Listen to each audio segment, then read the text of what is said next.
Je m'interroge ce jour sur la question de la malgouvernance chronique dans ce pays.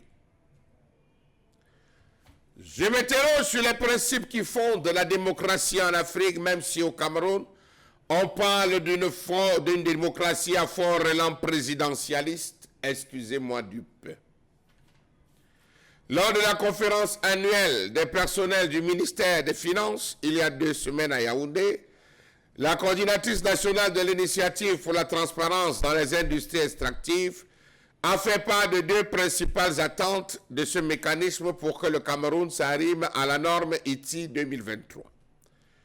La première, l'ITI insiste pour que ces textes d'application soient pris afin que cette loi soit effective. Ces textes d'application soient pris dans le contexte camerounais pour que cette loi soit effective.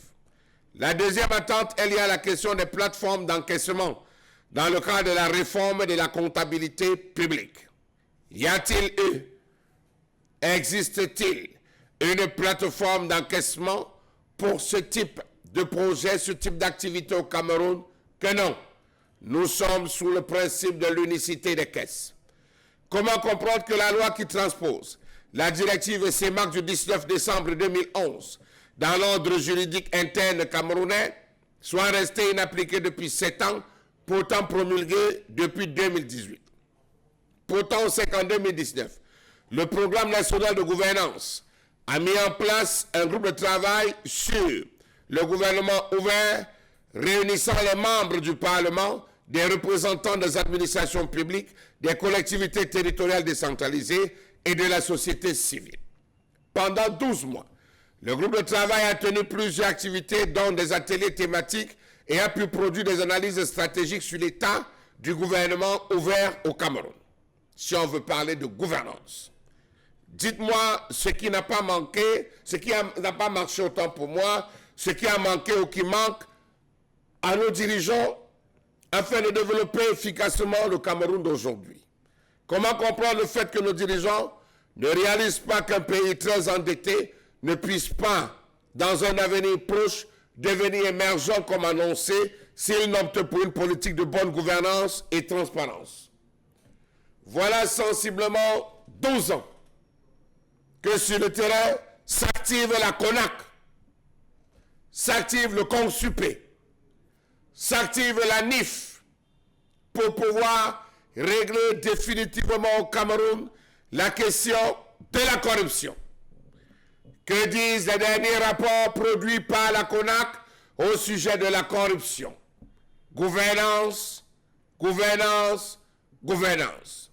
Savez-vous que le Cameroun subit cette pression pour rendre effective la loi portant code de transparence et de bonne gouvernance 7 ans après l'adoption de celle-ci, alors qu'il fait l'objet d'une suspension de l'ITI depuis pratiquement 1 an? En février 2024, le conseil d'administration de l'ITI a suspendu le Cameroun jusqu'à la prochaine validation prévue en avril 2027, du fait de progrès insuffisants dans l'engagement de la société civile et des contraintes imposées par le gouvernement sur la liberté d'expression et la liberté d'association de la société civile. Force est de constater, pour ceux qui ont un œil averti et qui ont une ouïe très fine, qu'on ne parle plus depuis pratiquement 5 à 6 ans de la société civile. La société civile a disparu. La société civile a été muselée. Les actions portées par la société civile au Cameroun sont considérées comme fantomas. Comment comprendre le fait que le Cameroun tout entier paie à cause des politiques de malgouvernance, conçues, mal pensées et très mal appliquées par les dirigeants en place? Comment comprendre le fait qu'il n'existe pas de culture de bilan au Cameroun?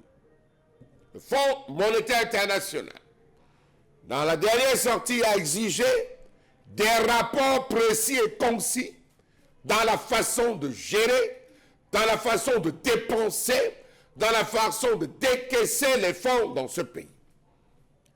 Chaque jour, on nous parle d'une question: détournement, détournement de fonds, détournement de biens à hauteur de plusieurs milliards. Autre question. Qu'est devenu le stade Olembe? Non, le complexe Olembe. Y a-t-il aujourd'hui eu un bilan fait? On est parti d'un peu plus de 150 milliards à environ 300 milliards de francs CFA. Parlons de Mékin. Y a-t-il eu reddition des comptes sur l'ensemble de ces différents projets et actions gouvernementaux? Non. Comment comprendre le fait qu'au Cameroun, les dirigeants arrivent, font comme ils veulent, comme ils entendent, jusqu'à ce qu'on les enlève, avec comme seule crainte de se voir convoqués par le tribunal criminel spécial? On fait ce qu'on veut, comme on veut et comme on l'entend. Comment parler de bonne gouvernance avec une classe politique d'une autre sensibilité, vieillissante et inefficace, avec les ratés que les Camerounais connaissent aujourd'hui sur tous les plans?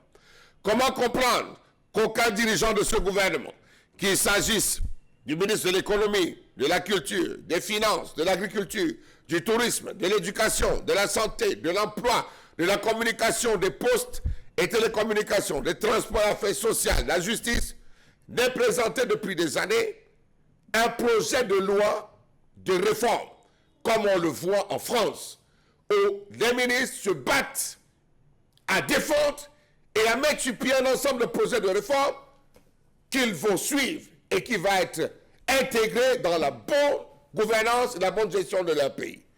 Comment comprendre que tous les secteurs de ce pays soient touchés par l'épineux problème de la malgouvernance? Éducation, c'est grave.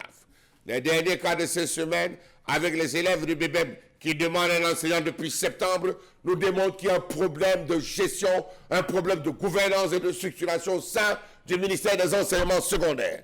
La question de la sécurité sociale, les événements de Kondjok, les événements de Bandjok, les événements de Yagua de la Semri nous interpellent à ce sujet.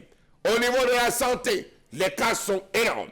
Justice, infrastructure, agriculture. Alors là, tous les programmes qui ont été mis sur pied sont littéralement été bazooqués par l'ensemble des économistes, par l'ensemble des experts du secteur agricole. Comment entrevoir dans le bout du tunnel devant cette spirale de mauvaise foi gouvernementale qui sublime le fait que le mal du Cameroun est les Camerounais au plus bas de l'échelle? Comment entrevoir le bout du tunnel à travers l'organisation de fêtes permanentes, la distribution à ciel ouvert de l'argent liquide, le riz, les tomates, les contributions pour des meetings géants, les multiples messes d'action de grâce pour remercier qui? Suivez mon regard. Comment comprendre que le Cameroun, à ce moment, se retrouve avec un système politique très, très instable qui fonctionne désormais avec un nouvel agenda, l'agenda des mouvements d'humeur. Mouvement d'humeur à Mokolo, mouvement d'humeur à l'extrême nord, descente subite, descente spontanée, amélioration, promesse, réalisation. Voilà la digue! La digue qu'on a promis depuis plus de 13 ans. Il a fallu des mouvements pour qu'on l'annonce. Éminemment un plan de reconstruction. Un plan de construction. Un plan de réhabilitation. Je cherche le mot de toute cette zone. Pour un montant d'environ 600 milliards de francs CFA. Sauf qu'on fait une annonce, mais au fond, il n'y a pas l'argent. On cherche les partenaires. Mais on a annoncé. La digue sera faite.